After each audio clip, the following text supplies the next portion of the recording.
அன்புக்கும் பண்புக்கும் அறிவுக்கும் கடவுள் கொடுத்த ஒரு மிகப்பெரிய சாதனை. அதில் ஒரு சோதனை, நாம் படும் வேதனை. இதுக்கெல்லாம் ஒரே ஒரு மருந்து தாங்க இருக்குது. என்ன தெரியுங்களா?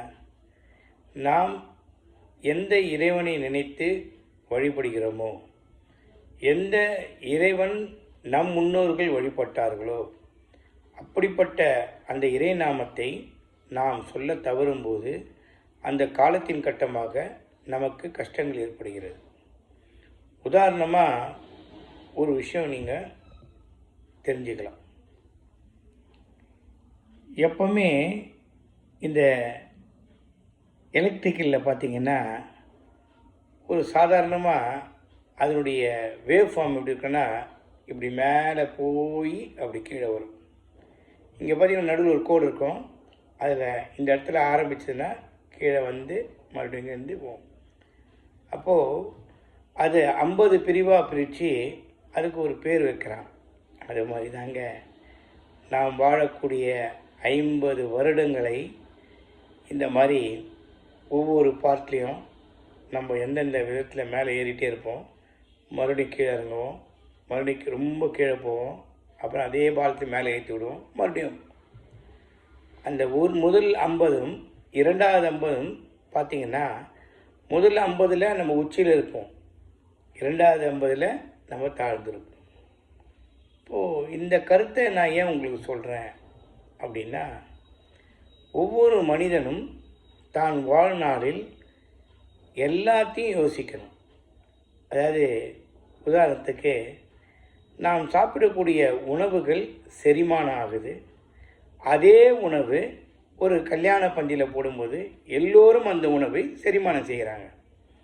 ஆனால் உணவு ஒன்று தான்.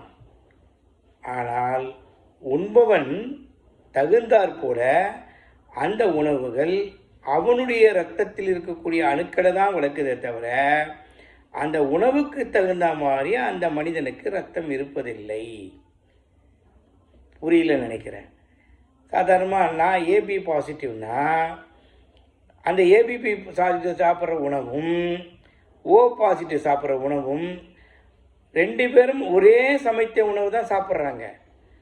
ஆனால் நமக்கு உற்பத்தி ஆகிற பொருள் நமக்கு சாப்பிடும்போது அவனவன் கர்ம வினைக்கு தகுந்த இரத்தத்தில் உள்ள அணுக்களை தான் அது வளர்க்குதே தவிர, நான் நினச்ச மாதிரி அந்த ஏபிபி பாசிட்டிவாக இருக்கக்கூடிய அந்த உணவு அடுத்தவனுக்கு வர்றதில்லை. இதுலேயே நீங்கள் புரிஞ்சிக்க வேண்டாமா? சாப்பிடக்கூடிய ஒரு உணவு, அந்த உணவானது அந்த விஷயத்தை செய்யுது. ஆனால் இறைவன் 3 விஷயத்தை மாற்றுறான். என்ன சொல்கிறான் அப்படின்னா, நீ பூமியில் வாழும்போது யார் எந்த இடத்துல வாழ்ந்தாலும் எந்த தப்பும் கிடையாது. அதே பூமியில் வாழ்கிறவன் அவன் உண்ணக்கூடிய அந்த ஜலம், அவன் யார் எந்த ஜலம் குடித்தாலும் அங்கேயும் அதில் தோஷம் இல்லை. அதே மாதிரி சுவாசிக்கிற காற்று, இது 3த்தையும் அவன் இலவசமாக கொடுத்துட்டான். அப்புறம் என்ன சொன்னான்? நெருப்பும் அந்த ஆகாயம்தான் இருக்குது. இந்த ஆகாயத்தில் இருக்கக்கூடிய விஷயங்கள் 2 விஷயமாக மாறுது. ஒன்று சந்திரனை நோக்கி மாறுது, இன்னொன்று சூரியனை நோக்கி மாறுது. என்னையா ஏதோ விஷயங்களை சொல்லிட்டு போனோமா வந்தமா இல்லாமல் சந்திரன் சூரியன் கதையெல்லாம் சொல்லிடுங்க. இது ஒரு கதை இருக்குங்க. நாம் சாப்பிடக்கூடிய உணவே ஒரே இடத்துல சமைச்சு பல பேர் உண்ணாலும் அவனுடைய இரத்த அணுக்கள் தகுந்த மாதிரி தான் அது உற்பத்தி மாறுதே தவிர, அந்த பொருளுக்கு உண்டான இது ஏபி பாசிட்டிவ் தான் மாறல. அது உண்மை என்றால் ஒவ்வொரு மனிதனும் தாம் படித்த பாடங்கள், அந்த படித்த பாடங்களிலே ஒரே பாடம் படித்தாலும் அவன் ஞாபகம் எந்த இடத்துல ஆரம்பித்தானோ அந்த இடத்துல அவன் முடிக்கணும். என்னங்க திருப்பி ஒரு புதிரை போடுறீங்கன்னு கேளாதீங்க. ரொம்ப சிம்பிளுங்க. 3:33, அதாவது 3 கூட்டினா 9 வரும். 9 கிரகங்கள் ஆச்சு. அதனால தான் 3:33. அது காலையில் இருந்தாலும் சரி, இரவில் இருந்தாலும் சரி. அதாவது அதிகாலையில் 3:33, நண்பகல் முடிஞ்ச உடனே 3:33.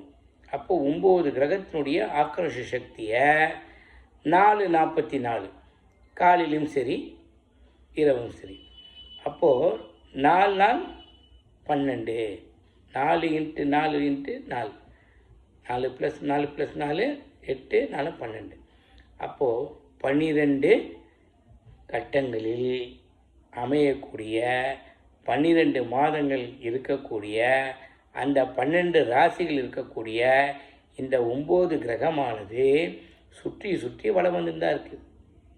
இதுக்கு தான் ஜோதிடத்தில் ராசி கட்டம்னு சொல்கிறோம். இப்படிப்பட்ட இந்த ராசி கட்டம் நமக்கு எவ்வாறு உதவ போகிறது? உதாரணமாக ஒரு மேஷ ராசியில் ஆரம்பிக்கிறார் ஒருத்தர்னா கடைசியில் மீன ராசியில் முடிப்பார்.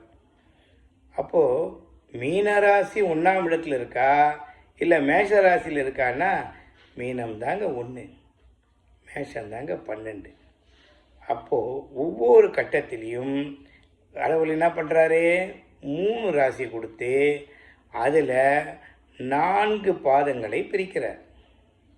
என்னங்க ஒரே குழப்பறேண்ணா, வாங்க வழிக்கு வருவோம். அப்போது 1ஆம் பாதம் 2ஆம் பாதம் 3ஆம் பாதம். மேஷராசியில் அஸ்வினி பரணி கிருத்திகை. அஸ்வினியில் 4 பாதம், பரணியில் 4 பாதம், கிருத்திகையில் 1 பாதம். அப்போது முதல்ல மொத்தம் 9 பாதங்கள் இருக்குது.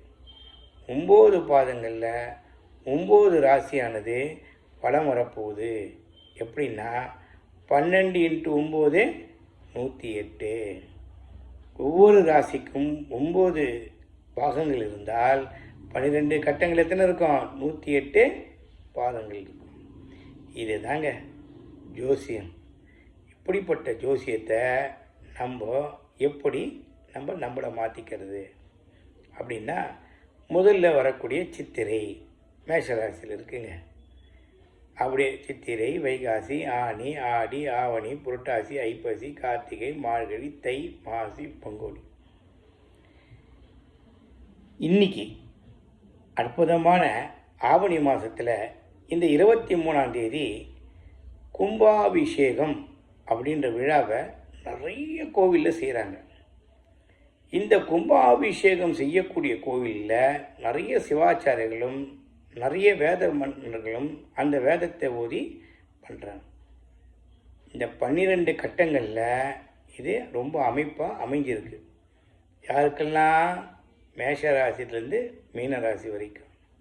அப்படி அமைந்த அவர்கள் இன்று ஒரு நாள் மட்டும், இன்னைக்கு மட்டும் இரவு 12 மணிக்குள்ள ஏதாவது ஒரு சிவாலயத்தில் போய் இல்லை ஏதாவது கும்பாபிஷேகம் நடந்த இடத்துல போயிட்டு அங்கு நடந்த யாகசாலையிலிருந்து ஒரு பிடி சாம்பல் அவன் கையில் எடுத்துட்டான்னா அவன்தாங்க இந்த 12 வருடத்திற்கும் அதிபதி.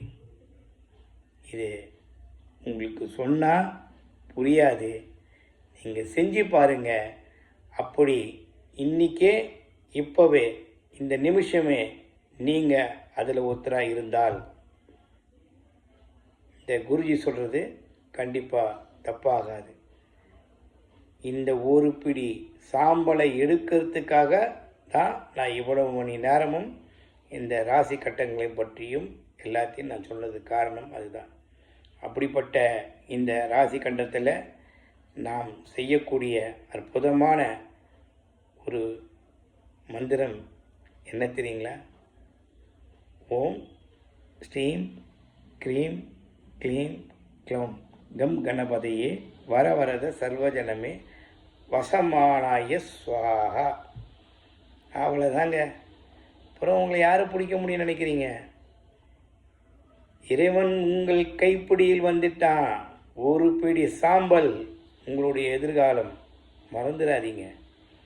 இன்னைக்கு ஆண்டவன் என்னை பேச வச்சா, அதை உங்களுக்கு புரிய வச்சா, அதை நீங்கள் செஞ்சிட்டிங்கன்னா இந்த நாள் இனிமேல் வரக்கூடிய நாள் உங்கள் வாழ்நாளில் ஒரு பெரிய காலங்களில் மாற்றத்தை ஏற்படுத்தினான்றதை மறந்துடாதீங்க. சாய்ராம். ஓம் நம சிவாய. சிவாய நமோ. ஹரி ஓம் சாய்ராம் சாய்ராம் சாய்ராம்.